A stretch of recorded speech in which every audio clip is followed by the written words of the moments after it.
আমাদের কাছে আমরা পাচ্ছি না, ফলশ্রুতিতে আমাদের কিন্তু এই বিষয়টি আলোচনা করা।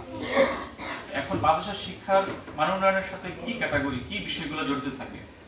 বিষয়গুলো হচ্ছে, যে বিষয়গুলো জড়িত থাকে সেগুলো হচ্ছে, প্রথম হচ্ছে শিক্ষক শিক্ষক শিক্ষক শিক্ষকদের পাঠদান, শ্রেণীকক্ষে শিক্ষকদের পাঠদান, শিক্ষার্থীদের উপস্থিতি, ভালো শিক্ষার্থীদের ভর্তি, শিক্ষার্থীদের উপস্থিতি। আর বিষয় হচ্ছে যে শ্রেণীকক্ষের কি পাঠদান হলো এবং সেই পাঠদানের আলোকে শিক্ষার্থীরা সেটা কি পরিমাণ অর্জন করলো, কি পরিমাণ ফিডব্যাক দিল, এবং সর্বোপরি পরীক্ষার রেজাল্ট। এই সব বিষয়গুলো নিয়েই হচ্ছে মান উন্নয়নের বিষয়টা জড়িত, মাদ্রাসা মান উন্নয়ন জড়িত। এখন যেটা দেখা যাচ্ছে, আরবি বিশ্ববিদ্যালয়ে কিন্তু ফাজিল এবং কামিল বিষয়গুলো দেখভাল করে। ফাজিল স্তরের, বিশেষ করে ফাজিল স্তরের শিক্ষার্থীর সংখ্যা একেবারেই কম।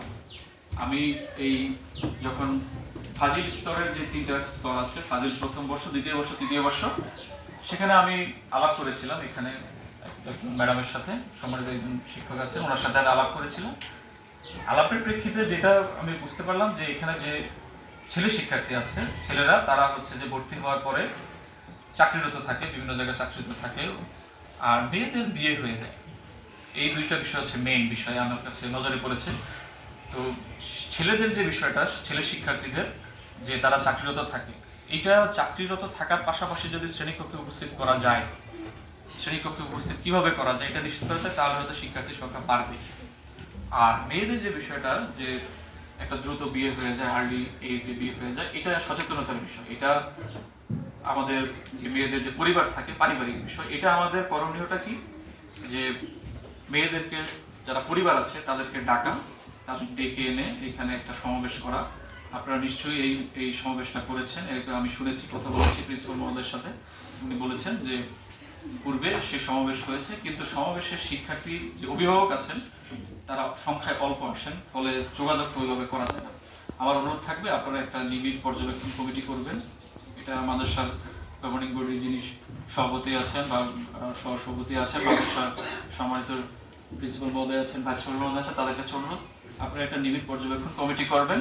সেটা শুধু ফাজিল স্তরের জন্য, ব্যাপারটা এরকম না, যে স্তরগুলোতে, যে শ্রেণীগুলোতে শিক্ষার্থীর সংখ্যা কম, তুলনামূলক কম বা উপস্থিতি হচ্ছে না, ক্লাসে আসতেছে না, এটা কারণটা আপনারা ফাইন্ড আউট করবেন যে কি কারণে তারা আসতেছে না। সেটা পারিবারিক হতে পারে, আর্থিক হতে পারে। অন্তত তাদের সাথে একটু বসা, পরিবারদের, মাদ্রাসার যে যারা আসতেছে না তাদের পরিবারের সদস্যদের, গার্ডিয়ানদের সাথে একটু বসে একটু আলাপ করা, যে আসলে সমস্যাটা। আমি এটা অনুরোধ করবো প্রিন্সিপাল মহোদয়কে যে আপনারা একটা নিবিড় পর্যবেক্ষণ কমিটি করবেন। কমিটিতে শিক্ষকদের রাখবেন, কয়েকজন শিক্ষক রাখবেন, ছাত্র প্রতিনিধিও রাখতে পারেন, যারা উপস্থিত থাকে, যারা বেশিরভাগ সময় উপস্থিত থাকে তাদেরকে রাখতে পারেন, যাতে তারা যোগাযোগ করতে পারে, যারা আসছে না, যারা মাদ্রাসায় উপস্থিত হচ্ছে না, তাদের সাথে যাতে যোগাযোগ করতে পারে, ফোনে হোক বা কথা বলার মাধ্যমে হোক, বাড়ি গিয়ে হোক। হ্যাঁ, এই যোগাযোগটা যাতে সম্পন্ন হয়, এটা একটা বিষয়।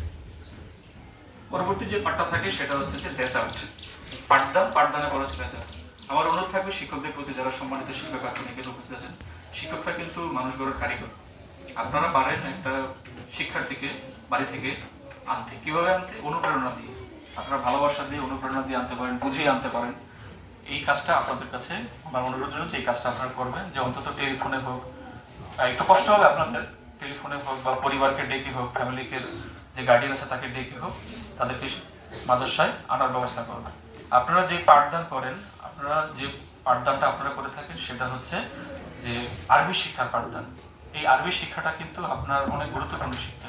বিজ্ঞান শিক্ষা আছে, তারপরে জেনারেল শিক্ষা আছে, মাদ্রাসা শিক্ষায় আরবি শিক্ষাটা অনেক গুরুত্বপূর্ণ। এই কারণে যে আমরা কিন্তু একদিন চলে যাব দুনিয়া ছেড়ে, আমাদের কিন্তু চলে যেতে হবে। আরবি শিক্ষাটা কিন্তু সেই কোরআনের শিক্ষা, যেটা কোরআনের ভাষা, যেটা দিয়ে আপনি দুনিয়া এবং আখিরাতে দুইটাতেই আপনি ফজিলত লাভ করতে পারবেন। সুতরাং এই আরবি শিক্ষাটা অনেক গুরুত্বপূর্ণ।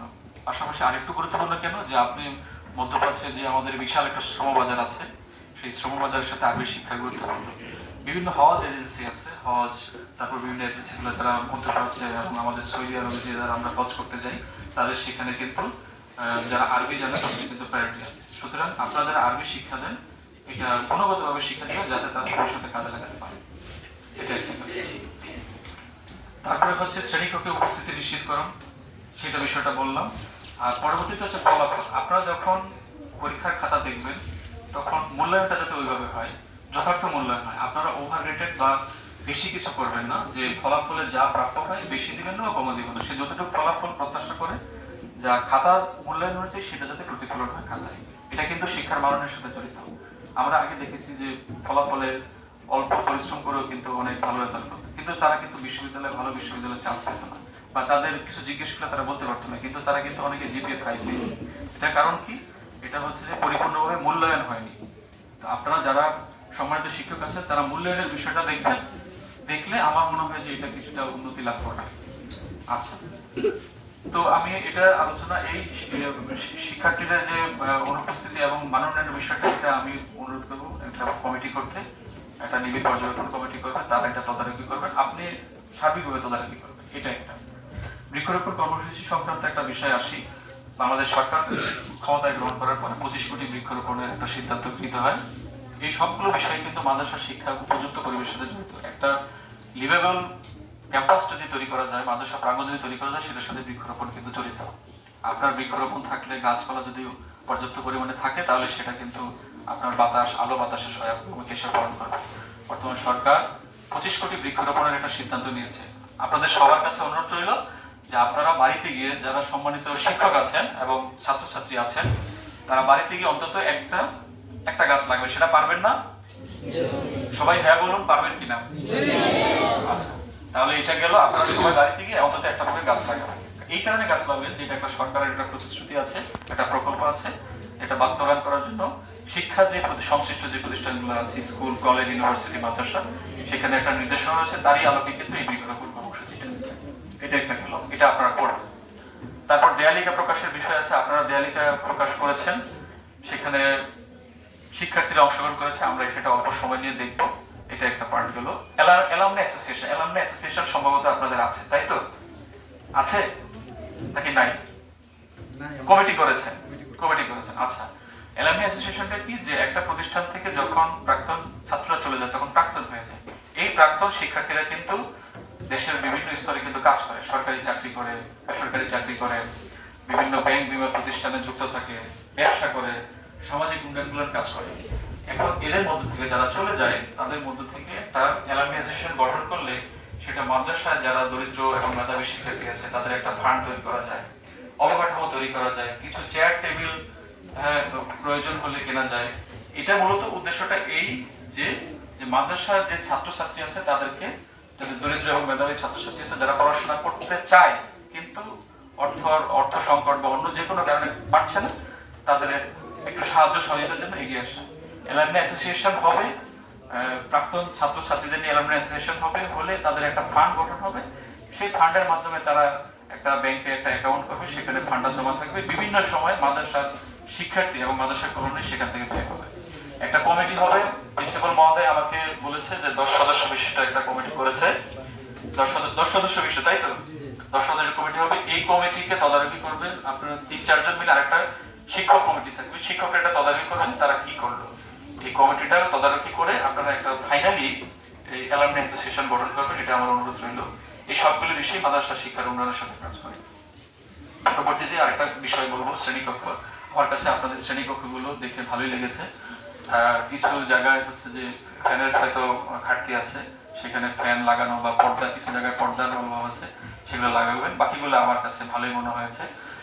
ওই পাশের বিল্ডিং এ আমি গিয়েছিলাম, সেখানে কিছু কাজ বাকি আছে। আশা করি কাজগুলো হলে হয়তো সেই সমস্যাগুলো সমাধান হবে। আমি এই শ্রেণীকক্ষ পরিদর্শন করে আমি সন্তুষ্ট। আর আরেকটা বিষয় আছে যে আর্থিক এবং প্রশাসনিক অবস্থা, এটা নিয়ে আমি নিচে প্রিন্সিপাল মহোদয়ের সাথে কথা বলেছিলাম। তো হচ্ছে আর্থিক যে বিষয়গুলো হচ্ছে যে মাদ্রাসায় হচ্ছে গিয়ে আপনারা একটা আয় ব্যয়ের বিষয় থাকে, প্রত্যেক অর্থ বছরে আয় ব্যয়ের বিষয় থাকে।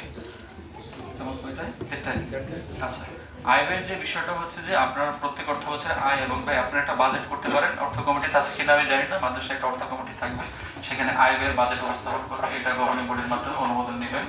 আপনারা কোন খাতে কত টাকা খরচ করলেন, কোন খাতে ব্যয় করলেন, সেটা অন্তর্ভুক্ত করা হয়। আপনাদের যে ক্যাশ বই আছে, আপনারা আয় করলেন, ক্যাশ বইতে অন্তর্ভুক্ত করলেন, কিন্তু ব্যাংকে জমা রাখলেন না, সেটা না। হাতে টাকা রাখবেন না। যতটুকু টাকা আপনার মাদ্রাসা পরিচালনার জন্য করা আছে ততটুকু রাখবেন। বাকি টাকাটা আপনারা ব্যাংকে জমা রাখবেন। ব্যয় হলে যতটুকু ব্যয় করতে চান ততটুকু ব্যাংক থেকে উঠিয়ে বাকি টাকা আপনারা ব্যাংকে রেখে দেবেন। এটা আমার কাছে রিকোয়েস্ট। কোনো প্রশাসনিক ব্যবস্থার মধ্যে হচ্ছে কোনো শিক্ষার্থী যদি ক্লাসে অনুপস্থিত থাকে সেটা ফাইন্ড আউট করা, এবং যদি কোনো কারণে যদি সে ক্লাসে অনুপস্থিত থাকে তাহলে ছুটি চায়, তাহলে ছুটির জন্য আবেদন করা। এটা শিক্ষার্থীদের সাথে আমার অনুরোধ থাকবে যে তোমরা যখন আপনারা যখন ক্লাসে অনুপস্থিত থাকেন তখন প্রিন্সিপাল মহোদয়ের কাছে আবেদন করে তারপরে ক্লাস থেকে ছুটি নেবেন। আপনারা হাজিরা খাতায় শিক্ষকদের সাথে সম্মানিত শিক্ষক যারা আছেন তাদের কাছে অনুরোধ থাকবে আপনারা যখন ছুটিতে যাবেন, ছুটিতে গেলে আপনারা